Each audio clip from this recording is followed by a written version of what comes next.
I've dealt with lots of people who have anxiety disorders, you know. And one thing about people who have anxiety disorders is they are not mysterious to me. I understand, it's no problem for me to understand why people have anxiety disorders, or why they're depressed, or why they have substance use problems. The mystery to me is always why people don't have all of those things at once. Because everybody has a reason to be anxious. In fact, we have the ultimate reason to be anxious because we know that we're vulnerable and we know that we're going to die. And how you cannot be anxious under those circumstances is a great mystery. It's a massive mystery. And the same thing applies with regards to depression. And then the same thing applies to some degree with regards to drug and alcohol abuse. As I said last week, there's plenty of reasons to drown your consciousness in alcohol. That's for sure. We could refer to the aforementioned anxiety and depression, not least. And so, and the sorts of drugs that people are prone to take are chemicals that take the affective edge off the tragedy of life. So back to the issue of fear. I mean, Abraham is self-conscious, that's what this commentary says, but the thing is he moves forward despite that. He's self-conscious and he knows the danger, but he moves forward despite that. And that's actually the appropriate response in the face of actual non-naive understanding of what constitutes life. Like if you're naive and you move forward, it's like, well, what the hell do you know? You know, there's no courage in naivety because you don't know what there is to stop you. You don't know what dangers you might apprehend. But to be aware of what it is that your problem is, so to be alert existentially, let's say, or to be fully self-conscious means that you're perfectly aware of your limitations and how you might be hurt. And then to make the decision to move forward into the unknown and the land of the stranger. Anyways, I would say that's one of the secrets to a good life. And I can say that really without fear of contradiction, I would say, because the clinical literature on this is very, very, very clear. What you do with people who are afraid, and to some degree depressed, but certainly anxious, is you lay out what they're anxious about, first of all, in detail. What is it that you're afraid of? What might happen? And then you decompose it into small problems, hypothetically manageable problems, and then you have the person expose themselves to the thing that they're afraid of, and what happens isn't that they get less afraid. That isn't what the clinical literature indicates exactly. What happens instead is they get braver. And that's not the same thing, right? Because if you get less afraid, it's like, well, the world isn't as dangerous as I thought it was, you know, silly me. If you get braver, that's not what happens. What happens is, yeah, the damn world's just as dangerous as I thought, or maybe it's even more dangerous than I thought, but it turns out that there's something in me that responds to taking that on as a voluntary challenge and grows and thrives as a consequence. And there's no doubt about this. Even the psychophysiological findings are quite clear. If you impose a stressor on two groups of people, and on one group the stressor is imposed involuntarily, and on the other group the stressor is picked up voluntarily, the people who pick up the stressor voluntarily use a whole different psychophysiological system to deal with it. They use the system that's associated with approach and challenge, and not the system that's associated with defensive aggression and withdrawal. And the system that is associated with challenge is much more associated with positive emotion and much less associated with negative emotion. It's also much less hard on you because the defensive posturing system, the prey animal system, man, when that thing kicks in, it's all systems are go for you, you know. The gas is pushed down to or the pedals pushed down to the metal and the brakes are on. You're using future resources that you could be storing for future time right now in the present to ready yourself for emergency. So there's nothing simple or trivial at all about the idea of being called to move forthrightly forward into the strange and the unknown. And there's a real adventure that's associated with that, right? So that's an exciting thing, which is part of the reason why people travel. And then also to see yourself as the sort of creature that can do that, is willing to do that on a habitual basis, is also the right kind of tonic for, I hate this word, for your self-esteem. You know, because the self-esteem has nothing to do with feeling good about yourself. As I already mentioned, there isn't necessarily a reason why a priori you should just feel good about yourself. But if you can view yourself acting in a courageous and forthright manner and encountering the world and trying to improve your lot and taking risks, you know, in a non-naive way, well, then you have something that you can comfort yourself with at night when you're wondering what the whole damn point of your futile and miserable life. And so And that's necessary because it's often the case that you wake up at 4 in the morning, or at least sometimes the case that you wake up at 4 in the morning when things haven't been going that well, and wonder just what the hell the point is of your futile and miserable life. You have to have something real to set against that. It can't be just rationalizations about how, you're a valuable person among others, even though that's true. That's not good enough. You need something that's more realistic to set against that. And observing courage in yourself is definitely one of the things that can help you sleep soundly at night when things are destabilized a little bit around you. Part of spiritual development is to recognize the satanic tendencies that characterize you, and to fully wrestle with them, and to integrate them. That's the thing. It's not so much to cast them away, it's to transmute them. And you can see the difference between people who've done that and people who haven't, at least to some degree, because people who haven't integrated the shadow at all are naive. And you can tell that when you look at them, and you can tell that when you talk to them. And because they're naive, they're often resentful as well, because they get taken advantage of. And someone who's integrated that more, they're dangerous in the martial arts sort of way, which is they're dangerous, but they don't have to use it, because their presence radiates,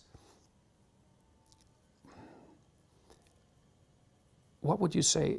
It doesn't radiate threat exactly. Well, certainly strength, but it's the potential for havoc. That's the right way of thinking about it. There's an implicit potential for havoc, and that's really necessary. It's one of the things that gives people self-respect. This is an interesting thing about the integration of the shadow, because recognizing yourself as the locus of evil, let's say, actually, in some sense, gives you far more respect for yourself, strangely enough, because the same respect that you might have for a wild animal or even a monster. It's like, so then maybe you learn to treat yourself differently. Like, I think this is particularly true with regards to the discipline of children. If you know that you're a monster, and that will manifest itself in your life, consciously or unconsciously, and if it's unconsciously, it's not good, then you become better at disciplining children. And the reason for that is that you don't want to expose them to your dark side. And so if they behave and don't provoke you, which means they'll also behave for other people, then the monstrous part can stay in abeyance, and then that's great. But if you don't understand yourself as capable of wreaking havoc, and that can be the kind of havoc that unfolds over decades, right? Because if you're going to abuse a child, it's the primitive form of abuse is the physical abuse. The sophisticated form of abuse is the continual undermining of the child's courage across perhaps their entire life. And there's a terribly monstrous element to that. And if you're not respected properly by the child, say, you will absolutely take revenge on them. And, that's the whole, in some sense, that's the whole Freudian psychoanalytic story. It's not all of it, but it's a huge part of it. So, interesting that you say that you have to accept the fact that you're dangerous or become dangerous, because I'd also say that if you haven't done that kind of shadow work, if you haven't made friends with your anger, if you haven't integrated it, you're actually more dangerous. Yes, definitely. Because then things will happen it will come out in a way that you don't expect. Right, it comes out disintegrated. So it comes out as an autonomous spirit, right, under no one's control. And that's like a burst of rage, let's say. When you hear about a mother who's done something terrible to one of her children, that's the reason, is that, maybe she's just been laid off, maybe she went out and had too much to drink, maybe she's hungover, she's angry and lonesome, and she's overwhelmed by the responsibility of the children, and she has a child who's testing, and she doesn't know how to limit it. And one day, the child tests at exactly the wrong time, and it's like mayhem.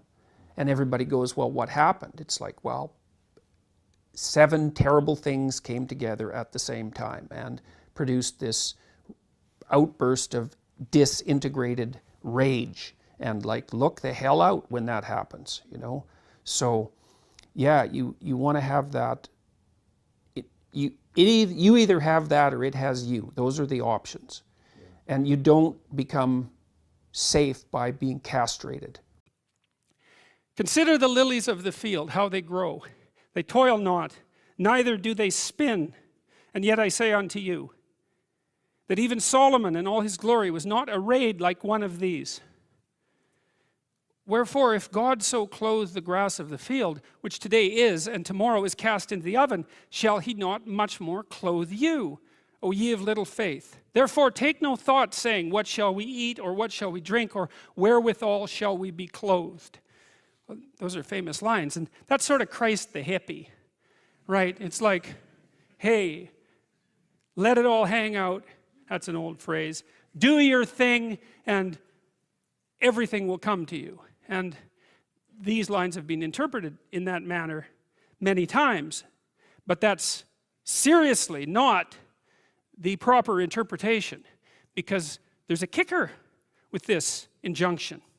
And the kicker is this. For your heavenly Father knows that you have need of all these things. But seek ye first the kingdom of God and his righteousness, and all these things shall be added unto you. That's a lot different than the hippie thing, right? Because there's a very, very, very interesting idea here. It's certainly one of the most profound ideas that I've ever encountered.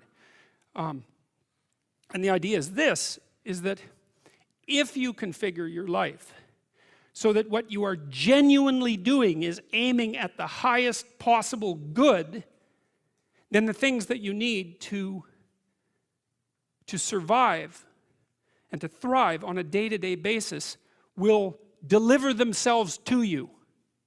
That's a hypothesis, and it's not some simple hypothesis, right? Because what it basically says is, if you dare to do the most difficult thing that you can conceptualize, your life will work out better than it will if you do anything else. Well, how are you going to find out if that's true? Well, it's a Kierkegaardian leap of faith. There's no way you're going to find out whether or not that's true unless you do it. So no one can tell you either, because just because it works for someone else, I mean, that's interesting and all that, but it's no proof that it'll work for you. You have to be all in this game.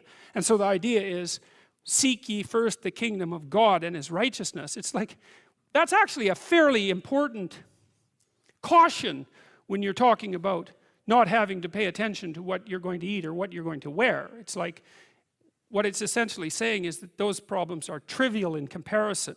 And the probability is that if you manifest yourself properly in the world, that those things will come your way is extraordinarily high. And I believe that that's exactly right. I mean, I've watched people operate in the world, and I would say that there is no more effective way of operating in the world than to conceptualize the highest good that you can and then strive to attain it. There's no more practical pathway to the kind of success that you could have if you actually knew what success was. And so that's what this sermon is attempting to posit. It's like in the story of Pinocchio. You know, what happens at the beginning of the story of Pinocchio is that Geppetto wishes on a star. We talked about that a little bit. And so what Geppetto does is align himself with the metaphorical manifestation of the highest good he can conceptualize. And he makes a commitment, let's say. He aims at the star, and for him the star is the possibility that he can take his creation, a puppet, right, whose strings are being pulled by unseen forces, and have it transform into something that's autonomous and real. Well, that's a hell of an ambition. You know, and we're wise enough to put that in a children's movie, but too foolish to understand what it means. It's such an interesting juxtaposition that we can both know that and not know it at the same time. You can go to the movie, you can watch it, and it makes sense, but that doesn't mean that you can go home and think, well, I know what that meant. Well, people are complicated, right? We exist at different levels, and all the levels don't communicate with one another. But the movie is a hypothesis, and the hypothesis is there's no better pathway to self-realization and the ennoblement of being than to posit the highest good that you can conceive of and commit yourself to it. And then you might also ask yourself, and this is definitely worth asking, is do you really have anything better to do? And if you don't, well, why would you do anything else? Therefore take no thought for the morrow shall take thought for the things of itself. Sufficient unto the day is the evil thereof. I spent a long time trying to figure out what that meant too, because it's another one of those lines that can easily be read as pro-grasshopper and anti-ant. You know, you remember the old fable of the grasshopper and the ant? Maybe not. I'm not going to tell it, but the ant works and the grasshopper fiddles, and the ant has a pretty good time in the winter and the grasshopper dies. And so this is like a pro-grasshopper line, but it's not, because it says something else. It says that if you orient yourself properly and then pay attention to what you do every day, that works. And I actually think that that's in accordance with what we have come to understand about human perception, because what happens is that the world shifts itself around your aim, because you're a creature that has an aim. You have to have an aim in order to do something. You're an aiming creature. You look at a point and you move towards it. It's built right into you. And so you have an aim. Well, let's say your aim is the highest possible aim. Well then, so that sets up the world around you. It organizes all of your perceptions. It organizes what you see and you don't see. It organizes your emotions and your motivations. So you organize yourself around that aim, and then what happens is the day manifests itself as a set of challenges and problems, and if you solve them properly, then you stay on the pathway towards that aim, and you can concentrate on the day. And so that way you get to have your cake and eat it too, because you can point into the distance, the far distance, and you can live in the day. And it seems to me that that makes every moment of the day supercharged with meaning. That's how, because if everything that you're doing every day is related to the highest possible aim that you can conceptualize, well, that's the very definition of the meaning that would sustain you in your life. Well, and then the issue is, well, back to Noah. Well, all hell's about to break loose and chaos is coming. It's like when that's happening in your life, you might want to be doing something that you regard as truly worthwhile, because that's what will keep you afloat when everything is flooded. And you don't want to wait until the flood comes to start doing that, because if your ark's half built and you don't know how to captain it, the probability is very high that you'll drown. To navigate, there's two things you need to know. And the first is, where the hell are you? Exactly, precisely, right? Razor sharp. What's good about you and what's bad about you? By your own reckoning. You don't have to, you can ask other people, but this is a game you play yourself. It's like, as far as I'm concerned, I'm taking stock. What is it that's okay about me and what needs some work? And you got to watch to not be too self-critical when you're doing that too, because that can just be another kind of flaw. And then the next is, okay, well, where are you going? What's your destination? Well, and that's what the frame is. Now, you know, you could do that in a very sophisticated way. And you do that by thinking consciously about who it is that you are in an articulated manner, and where you want to go and why and how you're going to get there. And people hardly ever do that. That's come as such an absolute shock to me as an educator. I just, because one of the other programs, I use this in my classes. One of the other programs in this suite of programs is called the Future Authoring Program, and I started developing it in my Maps of Meaning class, which is where some of this material is from. And I got students to write about their past. It's like, okay, we're talking about stories, so let's tell your story. Who are you? How did you get here? And what are you now? That usually helps people put things to rest, although it's quite stressful while you're doing it. Stress goes up when you're doing it, and maybe you feel miserable for a couple of weeks, and then stress goes down and it stays down. So that's also why people don't do it, because who the hell wants to have their stress go up? But if it's temporary, it's a sacrifice. So then the next issue is, well, where are you going? And one of the things that, and this I cannot understand. These students that had been in education system for 15 years, 14 years, high-end students, most of them, not once in their whole bloody life did anyone ever get them to sit down for like a day and say, all right, justify your existence. Like, well, seriously, it's like, here you are in university, you're taking a bunch of courses, you've got some sort of vague career plan. It's like, defend the damn thing a bit, since you're going to go live it and everything. You're staking everything on it. It's like, what's your damn plan? And why are you so convinced that it's not the plan of a babbling Fool. Because if you haven't thought about it, then it is. And if you really want to go out there and live that out, you know, one of the things Carl Jung said was that you're in a story, whether you know it or not. And then he made 2 nice comments about that. If it's someone else's story, you're probably going to get a bit part. And it might not be the one you want. And if it's a story that you don't know, it might be one with a really bad ending. Or maybe it's just bad, period, with a worse ending. And if you don't know what the story that you're living out is, maybe that's the one. You know, maybe you got that from your mother, you got it from your grandmother, you got it from your aunt, or God only knows where you picked it up, because you pick up things like mad, because that's what human beings are like. So maybe you're living a malevolent tragedy unconsciously. And then one thing you might ask yourself is, well, how wretched and miserable is your life? Let's add futile to that. How wretched, miserable, and futile is your life? And you might say, well, yeah, 70% on each count. It's like, then you're probably unconsciously living out a malevolent tragedy. And maybe that's not for the best. Oh, it's either that or the whole universe hates you, right? Or 70% hates you, you know. So anyways, you know, we got students to start writing in detail about not what they wanted. It's not a career thing.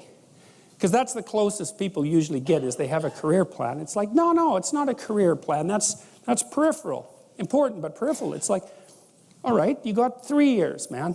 You're going to live them anyways. Devote those 3 years to setting the world up around you so that it's the best it could possibly be for you. As if you were taking care of yourself, as if you cared for yourself. Well, what would that look like? You know, let's say, just for the sake of argument, if you figured out where you were, that you could have what would be best for you. Well, what is that?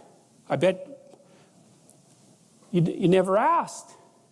People don't ask. And so life comes at them like random snakes, and they sort of fend them off. And life goes by, and things don't work out the way people expected them to. But a huge part of that is they didn't know where they were because they wouldn't look, or didn't know that they should look. Ignorance and willful blindness, right? 2 great catastrophes. And they never figured out where they wanted to go or why. Now, there's a problem with figuring out where you want to go. And the problem is that you make your conditions for failure clear to yourself. And people don't like that. So if you keep yourself in the fog, then you can't tell when you screwed up. Now, that isn't so good because you're still screwing up. You're just too blind, self-blind to notice. Although in the short term, that's less painful. If you make your criteria for success razor sharp, then you know every time you screw up. But that's great, because then you could fix it. You could either repair the behavioral inadequacy or the conceptual inadequacy that you're using as a tool in that situation, or maybe you could adjust your damn plan. Either way, you can fix it.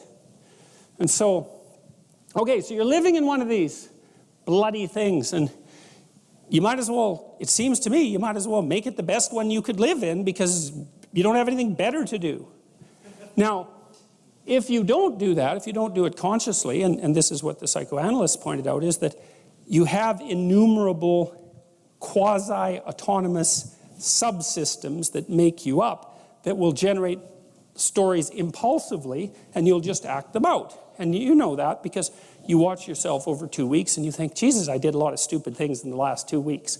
And you think, why? And it's because you're a collection of somewhat random quasi-autonomous personality units, and lacking a leader, they're just going to fire off whenever they want. You know, first you're hungry, then you're thirsty, then you want to go to bed with your wife, you know, then you want to sleep in, then you want to tell your boss off, then you want to curse at the guy that cuts you off in traffic. It's like, you're kind of like a 2-year-old, you know, just it's one emotional frame after another vying for dominance. There's no overarching hierarchy, and there's no king at the top.